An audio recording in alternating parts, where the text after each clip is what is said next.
ഗുരുജനങ്ങൾക്കും സജ്ജനങ്ങൾക്കും എൻ്റെ കൊച്ചു കൂട്ടുകാർക്കും വിനീതമായ നമസ്കാരം. ഇന്നത്തെ ആഴ്ച തുടക്കം ഒരു കഥ കേട്ടുകൊണ്ട് ആകാം. രമേശ് മധ്യവയസ്കനായ ഒരു ഓട്ടോമൊബൈൽ എഞ്ചിനീയറാണ്. അയാൾ ഭാരതത്തിലും വിദേശത്തും കമ്പനികളിൽ ജോലി ചെയ്തു.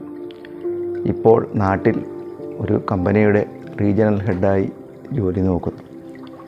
അദ്ദേഹവും ഭാര്യയും 3 മക്കളും നഗരത്തിലെ വീട്ടിലാണ് താമസിക്കുന്നത്. അയാൾക്ക് നഗരത്തിന് പുറത്ത് ഉള്ള സ്ഥലത്തിൽ ഫാം ഹൗസോടുകൂടി ഒരു സ്വകാര്യ വനം ഉണ്ട്, പ്രൈവറ്റ് ഫോറസ്റ്റ് ഉണ്ട്. എല്ലാ മാസവും ഏതെങ്കിലും 2 അവധി ദിവസം അയാൾ കുടുംബത്തോടൊപ്പവും സുഹൃത്തുക്കളോടൊപ്പമോ ബന്ധുക്കളോടൊപ്പമോ ഒക്കെ അവിടെ പോയി അവധിക്കാലം സ്പെൻഡ് ചെയ്യാറുണ്ട്. അങ്ങനെ ഒരു ഇടവപ്പാതിയിൽ അയാളും കുടുംബവും മറ്റൊരു സുഹൃത്തും കുടുംബവുമായി തൻ്റെ ഫാം ഹൗസിൽ പോയി അവധിക്കാലം സ്പെൻഡ് ചെയ്തു. അതുപോലെ അടുത്ത പ്രവൃത്തി ദിവസം രാവിലെ തിരിച്ചു മടങ്ങി വീട്ടിൽ വരുവാനായി രമേശും കുടുംബവും യാത്ര തുടങ്ങി. കുറച്ച് ദൂരം യാത്ര ചെയ്തപ്പോൾ അവരുടെ കാറിൻ്റെ ടയർ പഞ്ചറായി. രമേശ് കാറ് റോഡിൻ്റെ ഇടതുവശത്തായി നിർത്തി ഇറങ്ങി നോക്കി. ഇടതുവശം പുറകിലത്തെ വീലാണ് പഞ്ചറായിരിക്കുന്നത്. അയാൾ ഉടനെ തന്നെ സ്റ്റെപ്പിനെ എടുത്ത് ആ വീൽ മാറ്റുവാനുള്ള ശ്രമം തുടങ്ങി. അയാൾ പഞ്ചറായ വീലിൻ്റെ ഓരോ നട്ടായിട്ട് ഊരി വീൽ കപ്പിൽ വച്ചു. അതെടുത്ത് മാറ്റി സ്റ്റെപ്പിനെ എടുത്ത് തിരിയുമ്പോൾ അറിയാതെ അയാളുടെ കാൽ തട്ടി 4 നട്ടുകളും അടുത്തുകൂടി ഒഴുകുന്ന ചെറിയ കൈത്തോട്ടിൽ വീണു. രമേശ് ആകെ വിഷമിച്ചു. എന്ത് ചെയ്യണമെന്നറിയാതെ അയ്യോ എന്ന് പറഞ്ഞു. അപ്പോൾ കുട്ടികളും ഭാര്യയും പുറത്ത് ഇറങ്ങി നിന്ന് അവർ ശ്രദ്ധിക്കുകയായിരുന്നു. അപ്പോൾ ഇളയ കുട്ടി പറഞ്ഞു, അച്ഛാ ഇനിയിപ്പം സമയത്തിന് എത്തിയില്ലെങ്കിൽ ഇന്ന് സ്കൂളിൽ പോകണ്ടല്ലോ എന്നായി കുട്ടിയുടെ ചോദ്യം. രമേശിൻ്റെ ഭാര്യയുടെ മുഖമാണെങ്കിൽ ദേഷ്യം കൊണ്ട് കനത്തു. രമേശിനാകെ ടെൻഷനായി. അപ്പോഴാണ് ആ വഴി ഒരു ഗ്രാമീണ ബാലൻ കയ്യിൽ പാൽക്കുപ്പിയുമായി വരുന്നത്. അവൻ ഇവരെ എല്ലാവരെയും കണ്ടെങ്കിലും അവൻ ഈ കാറും അവരെയുമൊക്കെ നോക്കി നടന്ന് മുന്നിലേക്ക് പോയി. കുറച്ച് മുന്നിലേക്കെത്തി അവൻ എന്തെങ്കിലും കാര്യം ഉണ്ടായിരിക്കും അവർക്ക് എന്ന് പറഞ്ഞു മനസ്സിൽ വിചാരിച്ചുകൊണ്ട് മടങ്ങി വന്നു. ആ ബാലൻ രമേശിനോട് ചോദിച്ചു, മാമ എന്ത് പറ്റി? ആദ്യം രമേശിന് ദേഷ്യം വന്നു. രമേശിൻ്റെ ഭാര്യ രൂക്ഷമായി ആ ബാലനെ നോക്കി. എന്നിട്ട് രമേശിൻ്റെ ഭാര്യ തന്ത്രപൂർവ്വം പറഞ്ഞു, ഈ ടയർ മാറ്റാൻ അഴിച്ചു വെച്ച നട്ടെല്ലാം ആ തോടിനകത്ത് വീണു.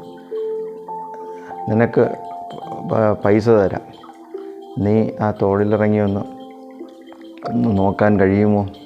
തൻ്റെ മകൻ 7ാം ക്ലാസ്സിൽ പഠിക്കുന്ന മകൻ അടുത്ത് നിൽക്കുമ്പോഴാണ് ഈ ബാലൻ്റെ അടുത്ത് ഭാര്യയുടെ ചോദ്യം. നിഷ്കളങ്കനായ ബാലൻ പറഞ്ഞു, പൈസയൊന്നും വേണ്ട, പക്ഷേ ഇന്നലെ രാത്രിയിലൊക്കെ പെയ്ത മഴയുണ്ട്, ധാരാളം വെള്ളം നല്ല ഒഴുക്കോടുകൂടിയാണ് ആ കൈത്തോടിൽ കൂടെ പോകുന്നത്. അതിലിപ്പോൾ ആഴവും കൂടുതലാണ്. കലങ്ങി മറിഞ്ഞ വെള്ളമായതുകൊണ്ട് അതിലിറങ്ങി നോക്കാനും സാധിക്കുകയില്ല.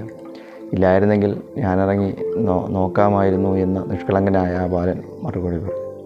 എന്നിട്ട് അവൻ കാറിന് ചുറ്റും ഒന്ന് നടന്നു. എന്നിട്ട് രമേശിനോട് അവൻ പറഞ്ഞു, മാമാ ഇതിലെ ബാക്കി 3 വീലുകളിൽ നിന്നും ഓരോ നട്ട് വീതം എടുത്ത് അതിലിട്ടാൽ പോരെ? പതുക്കെ ഓട്ടിച്ചാൽ മതി. അടുത്ത കടയെത്തുമ്പോൾ 4 നട്ട് വാങ്ങിച്ച് ഇടാമല്ലോ. പെട്ടെന്നാണ് ആ കാര്യം രമേശിൻ്റെ മനസ്സിലും വന്നത്. ആ ബാലനും രമേശും ചേർന്ന് മറ്റുള്ള വീലുകളിൽ നിന്ന് ഓരോ നട്ട് ഊരി അങ്ങനെ സ്റ്റെപ്പിനി ഇട്ടു.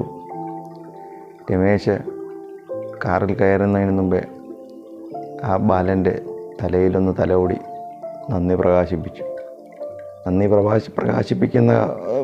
പ്രകാശിപ്പിക്കുവോണം ആ ബാലൻ്റെ തലയിൽ ഒന്ന് തലോടി കാറിനകത്തിൽ നിന്നും കുറച്ച് ചോക്ലേറ്റ് എടുത്ത് അവന് കൊടുത്ത് അവനോട് ടാറ്റ പറഞ്ഞ് അവിടെ നിന്നും യാത്രയായി.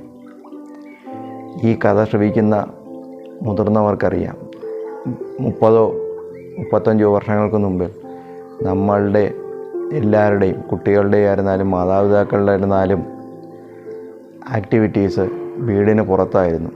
ഈവൻ ചോറ് വയ്ക്കുന്നത് പോലും വീടിന് പുറത്തുള്ള അടുപ്പിലായിരുന്നു. കുട്ടികളാണെങ്കിൽ എപ്പോഴും വീടിന് പുറത്ത് മറ്റു കുട്ടികളുമായി കളിക്കുകയോ മറ്റെന്തെങ്കിലും കാര്യങ്ങളിലോ ഒക്കെ ഏർപ്പെടുകയുമാണ് ചെയ്യുന്നത്. എന്നാൽ ഇന്നത്തെ മാതാപിതാക്കളും കുട്ടികളുമെല്ലാം അടച്ചുപൂട്ടി അവരുടെ താല്പര്യങ്ങളുമെല്ലാം ഇൻഡോറായി മാറി. ഇൻഡോർ ഗെയിമുകളും എല്ലാം ആണ് ഇന്നത്തെ കുട്ടികളുടെ അവലംബം. എന്നിട്ട് എല്ലാ അറിവുകളും വിരൽത്തുമ്പിലാണെന്ന് നമ്മൾ മേനി പറയുകയും ചെയ്യും. കുട്ടികൾക്കെല്ലാം ധാരാളം അറിവുമുണ്ടാവും. എന്നാലും ഈ അറിവ് ഏത് അവസരത്തിൽ എങ്ങനെ ഉപയോഗിക്കണമെന്ന് ആർക്കും അറിയുകയുമില്ല.